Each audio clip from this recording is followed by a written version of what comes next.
Backward classes అంటే back bone క్లాసెస్గా మనకి ప్రాముఖ్యత కల్పించి వెనుకబడిన తరగతులను వెనుకన కాదు ముందుంచి పార్టీని వెన్నుముకగా నిల్చోపెట్టి ఈరోజు రాజకీయాలంటే 1-2 అగ్రకులాలకే కాదు, ఆసక్తి, సమర్థత, అర్హత ఉన్న ప్రతి ఒక్క వెనుకబడిన కులాలకు కూడా రాజకీయ అధికారం వస్తుంది అనే కళని సాకారం చేసి చూపించిన పార్టీ తెలుగుదేశం పార్టీ. ఆనాటి ఎన్టీ రామారావు గారి దగ్గర నుంచి ఇప్పటి వరకు జరుగుతున్నది. ప్రతి వెనుకబడిన కులాల నుంచి ఆనిముత్యాల లాంటి యువకుల్ని తీసుకొని వచ్చి ఈరోజు విడిపోయినా కూడా 2 తెలుగు రాష్ట్రాల్లోని బీసీ నాయకులుగా అగ్ర నాయకులుగా వెలుగొందుతున్న అనేక మందిని తీసుకొచ్చిన పార్టీ తెలుగుదేశం పార్టీ.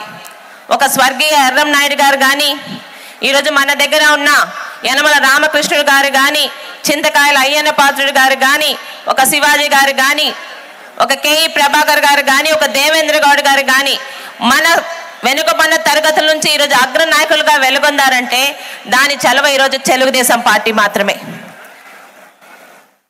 వెనుకబడిన తరగతుల్ని రాజాధికారం తీసుకొస్తామని గాలి మాటలు చెప్తున్న వైఎస్ఆర్పి పార్టీలో ఉన్న ఈరోజు బీసీ నాయకులుగా అక్కడ ఉన్న వాళ్ళకి ఒకటే ప్రశ్న, మీరు పదవులు పొందడం తప్పితే బీసీలకి మీ ద్వారా ఏదన్నా న్యాయం జరిగిందా, ఎక్కడైనా సహాయాలు జరుగుతున్నాయని చెప్పటే మీకు సమాధానం ఉందా అని ఈరోజు సూటిగా ప్రశ్నిస్తున్నాము. ఈరోజు బీసీలని పునాదిగా చేసుకొని మీరు పదవులు పొందడం కాదు, ఏ తెలుగుదేశం పార్టీలోనూ బీసీలకి పునాదిగా మారి ఈరోజు రాజ్యాధికారం ఇచ్చిన తెలుగుదేశం పార్టీకి మాత్రమే బీసీల పార్టీ అని చెప్పుకునే ఒక అర్హత ఉంది. ఏం జరుగుతున్నాయండి ఈరోజు? బీసీలకు ఎక్కడైనా ఇంతమందికి నాయకత్వం అప్పించారు. ఇక్కడున్న ప్రతి ఒక్కరికి అడుగుతున్నాను, వైఎస్ఆర్పి పార్టీలో బీసీ నాయకులుగా ఉన్న వాళ్ళు ఈరోజు మన బీసీలకి వెనుకబడిన తరగతులకి ఏమన్నా చేశారంటే సమాధానం వాళ్ళు చెప్పగలరా? కార్పొరేషన్లు పెట్టారు చాలా తెలివిగా. ఈరోజు రాష్ట్రంలోని జనంలోని దాదాపు మెజార్టీ శాతం 60-70% ఉన్న బీసీలని ఈరోజు బీసీల ఐక్యత ద్వారా బీసీలను ఇబ్బంది పెడుతున్నారు. కులాలుగా మార్చారు, 56 కార్పొరేషన్లు పెట్టారు, వారి మనుషుల్ని చైర్మన్లు కానీ ప్రెసిడెంట్లు కానీ పెట్టుకున్నారు డైరెక్టర్గా. కానీ ఒక్క బీసీలకు కానీ వెనుకబడిన తరగతులకు కానీ కనీసం ఈరోజు లోన్లు కానీ ఏమన్నా వచ్చాయని అడుగుతున్నాను.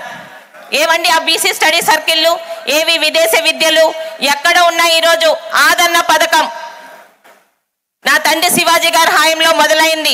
తర్వాత మా జిల్లాకు చెందిన అచ్చెన్నాయుడు గారి హాయంలో కుల వృత్తుల్ని గుర్తించి కుల వృత్తులు మరుగుపడకుండా ప్రతి ఒక్కరికి ఆదరణ పథకం కింద పనిముట్లు అందించిన ఈరోజు ఆ ఆదరణ పథకం ఏమైంది అని అడుగుతున్నాను. ఇక్కడ ఇంటి ఇబ్బందులు పెడుతూ బీసీ పార్టీ అని చెప్పుకునే హక్కు ఈరోజు జగన్మోహన్ రెడ్డి గారికి ఉందా? మాకు మంత్రి పదవులు ఇచ్చారని కొంతమంది వైఎస్ఆర్పీపీ పార్టీలోనే ఉన్న చెప్తున్నారు. ఇక్కడున్న ప్రజలకు అడుగుతున్నాను, ఈరోజు కనీసం మంత్రి పదవుల పేర్లు వాళ్ళ తాలూకు శాఖలు ఎవరైనా చెప్పగలరా? ఎవరికి వచ్చినా 3 రెడ్లు వస్తారు. ఈరోజు సకల శాఖ మంత్రులు కానీ, ఒక సజ్జల రామకృష్ణారెడ్డి గారు కానీ, ఒక పెద్దిరెడ్డి కానీ, వీరు తప్పితే మంత్రి పదవులు ఇచ్చిన ఏ బీసీలైనా ముందుకొచ్చి వాళ్ళకి శాఖకు సంబంధించి మాట్లాడుతున్నారా? తెలుగుదేశం హయాంలో ఒక టీటీడీ చైర్మన్ పదవి కానీ, ఏపీఎస్ఆర్టీసీ కానీ, ఏపీపీఎస్సీ కానీ, పోలీస్ హౌసింగ్ కానీ బీసీలకి కాకుండా ఇంకెవరికని ఇచ్చారా అని ఈరోజు మీ అందరికి ప్రశ్నిస్తున్నాను. మరి ఈరోజు జరుగుతున్నది ఏంటి? బీసీలకి పేరుకి మాత్రమే పదవులు, అధికారం ఎవరి చేతిలో ఉన్నాయో మీకు తెలుసు. టీటీడీ తాలూకా చైర్మన్ గత 5 సంవత్సరాలుగా వ్యక్తులను మారుస్తున్నారు కానీ అందరి వెనక ఉండే ఆ రెడ్డి తోక మాత్రం ఒక్కటగానే ఉంటుంది. ఇలాగ బీసీల్ని మోసం చేస్తూ ఈరోజు ఎంతమంది బీసీల మీద పోలీస్ కేసులు పెట్టారో తెలుసు.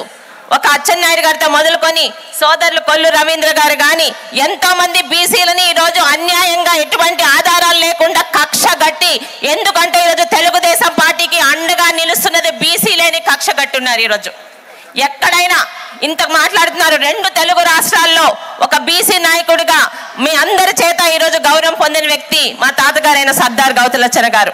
కనీసం పార్టీతోని నా రాజకీయాలతో సంబంధం లేని నా తాతగారి మీద అసభ్యంగా అగౌరవంగా మాట్లాడినా మా పలాసలో ఒక మదం ఎక్కిన పశువు ఉంటాడు, వాడికి ఇంకా అధికారం కల్పించి గచ్చన్న గారిని అగౌరవంగా చేసిన ఈ వైఎస్ఆర్పి పార్టీకి బీసీల పార్టీ అని చెప్పుకునే హక్కు ఉందా అని అడుగుతున్నాను.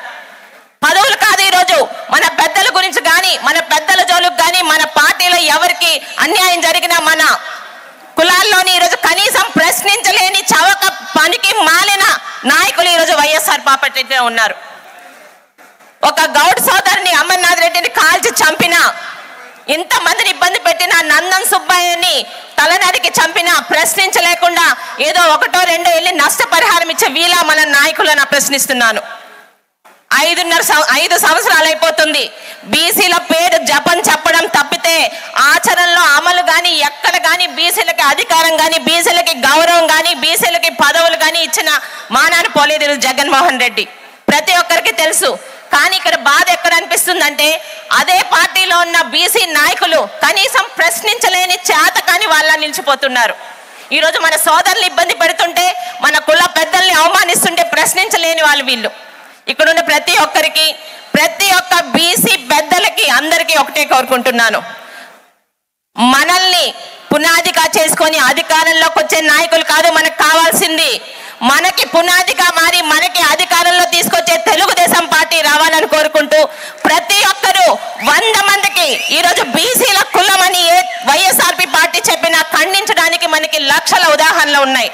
ప్రతి ఒక్కరు కూడా బీసీల గడప గడపకి వెళ్ళి బీసీలకి గౌరవం పొందాలన్నా, రాజాధికారం పొందాలన్నా, అధికారం నిజంగా వచ్చి మన కులాలు బాగుపడాలన్నా తెలుగుదేశం పార్టీ తప్పితే ఏ పార్టీకి అర్హత లేదు అని ప్రతి ఇంటికి చెప్పాల్సిన బాధ్యత మన మీద ఉందని మీ అందరికీ మనవి చేస్తూ, మరి ఇంత పెద్ద సభలో నాకు కూడా మీ అందరితో మాట్లాడే అవకాశం ఇచ్చిన జాతీయ అధ్యక్షులు చంద్రబాబు నాయుడు గారికి, మరి అచ్చెన్నాయుడు గారికి, సోదరులు కొల్లు రవీంద్ర గారికి ధన్యవాదాలు తెలుపుకుంటూ జై బీసీ, జై తెలుగుదేశం.